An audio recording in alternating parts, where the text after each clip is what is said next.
এই রেসিপির কথা না আমি জীবনে চিন্তাও করিনি, অর্থাৎ আমি জীবনে ভেবেও দেখিনি এরকমের কিছু বড়া তৈরি করা যায় বা খাওয়া যায়।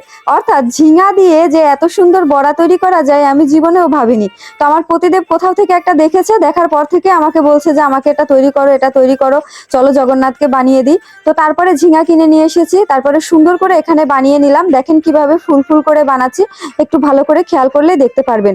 আর আগে আপনারা কে কে এটা বানিয়েছেন বা বাড়িতে আপনারা অলরেডি খেয়েছেন অবশ্যই কমেন্ট করে জানাবেন তো। আর এটার কি কোনো নাম আছে? আমি তো জানি না, আমি বড়াই নাম দিয়েছি। তো এইভাবে ফুল ফুল করে সুন্দর করে আমরা বানিয়ে নিয়েছি। তারপরে বেসনটা গুলিয়ে নিব। তো বেসনের ব্যাটারটা হচ্ছে আমার প্রতিদেবী বানিয়ে দেয় সব সময়, কারণ এটা আবার সে খুব ভালো বুঝে। আমি আবার বেশি জল হয়ে যায়, না হলে কম জল হয়ে যায়, বুঝতে পারি না। তো এখানে আমরা লঙ্কা গুঁড়ো, হলুদ, জিরা গুঁড়া আর লবণ ব্যবহার করেছি, আর কোনো কিছুই ব্যবহার করিনি।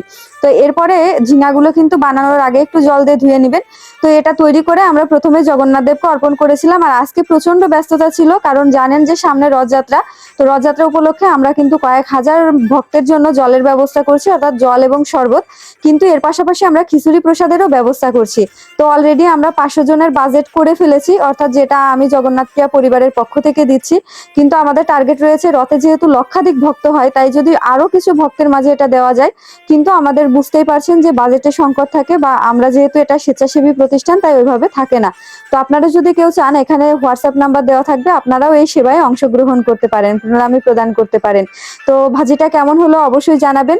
আর এটার কোনো নাম থাকলে কিন্তু কমেন্ট করে জানাবেন। আর জগন্নাথ দেবকে প্রথমেই অর্পণ করেছিলাম, আমার পতিদেব খেয়ে সবচেয়ে বেশি খুশি হয়েছে, এবং বাসায় দাদা ছিল, দাদা খেয়েও খুব প্রশংসা করেছে।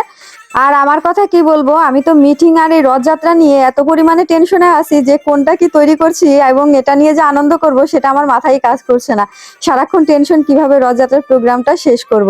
তো কেমন লাগলো আপনাদের অবশ্যই কমেন্ট করে জানাবেন। আর কে কে আগে খেয়েছেন কমেন্ট করবেন। হরে কৃষ্ণ।